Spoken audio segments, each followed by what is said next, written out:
ಕರ್ನಾಟಕ ರಾಜ್ಯ ಮಹಾನಗರ ಪಾಲಿಕೆ ನೌಕರರ ಸಂಘ ಬೀದಿಗಿಳಿಯಲು ಸಜ್ಜಾಗಿದೆ.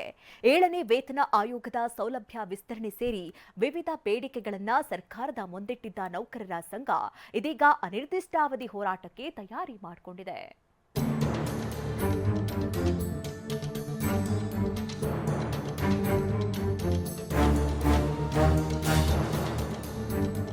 ಜುಲೈ 8ರಂದು ಪಾಲಿಕೆ ನೌಕರರ ಪ್ರತಿಭಟನೆ.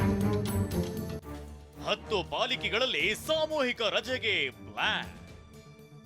ವಿವಿಧ ಬೇಡಿಕೆಗಳ ಈಡೇರಿಕೆಗೆ ಆಗ್ರಹಿಸಿ ಸರ್ಕಾರದ ವಿರುದ್ಧ ರಾಜ್ಯದ 10 ಮಹಾನಗರ ಪಾಲಿಕೆಗಳ ನೌಕರರು ಪ್ರತಿಭಟನೆ ನಡೆಸೋಕೆ ಸಜ್ಜಾಗಿದ್ದಾರೆ.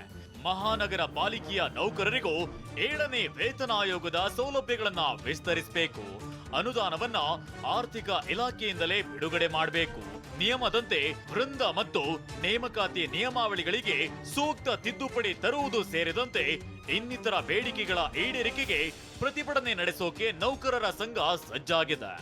ಮಹಾನಗರ ಪಾಲಿಕೆಗಳಲ್ಲಿ ಎಲ್ಲೋ ಆಡಳಿತ ಸೌಲಭ್ಯ ಕೊಡೋದ್ರಲ್ಲಿ ಸರ್ಕಾರ ಎಲ್ಲೋ ಮಲ್ತಾಯಿ ಧೋರಣೆ ಮಾಡ್ತಾ ಇದೆ ಅನ್ನೋದಕ್ಕೆ ಸಾಕಷ್ಟು ಕಾರಣಗಳಿದೆ. ಹಾಗಾಗಿ ಬೃಹತ್ ಬೆಂಗಳೂರು ಮಹಾನಗರ ಪಾಲಿಕೆ ಮತ್ತು ಕರ್ನಾಟಕ ರಾಜ್ಯದ 10 ಮಹಾನಗರ ಪಾಲಿಕೆ 8ನೇ ತಾರೀಕಿನ ಬೆಂಗಳೂರಿನ ನಗರದ ಸ್ವಾತಂತ್ರ್ಯ ಉದ್ಯಾನವನದಲ್ಲಿ ಹೋರಾಟನ ಹಮ್ಮಿಕೊಂಡಿದ್ದೀವಿ. 13,500 ಜನ ನೌಕರಿ ಇರೋ ಕಡೆ ಬರೀ 3,200 ಜನ ನೌಕರಿದ್ದಾರೆ. ಇದು ಭಾಳ ಒತ್ತಡ ಆಗ್ತಾ ಇದೆ ಪಾಲಿಕೆ ನೌಕರರಿಗೆ.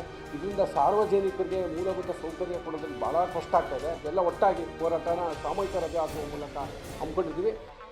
ಹಲವು ಬಾರಿ ಬೇಡಿಕೆಗಳನ್ನ ಮುಂದಿಟ್ಟಿದ್ದ ನೌಕರರ ಸಂಘ ಇದೀಗ ಫ್ರೀಡಂ ಪಾರ್ಕ್ನಲ್ಲಿ ಅನಿರ್ದಿಷ್ಟಾವಧಿ ಪ್ರತಿಭಟನೆ ನಡೆಸೋಕೆ ಸಜ್ಜಾಗಿದೆ.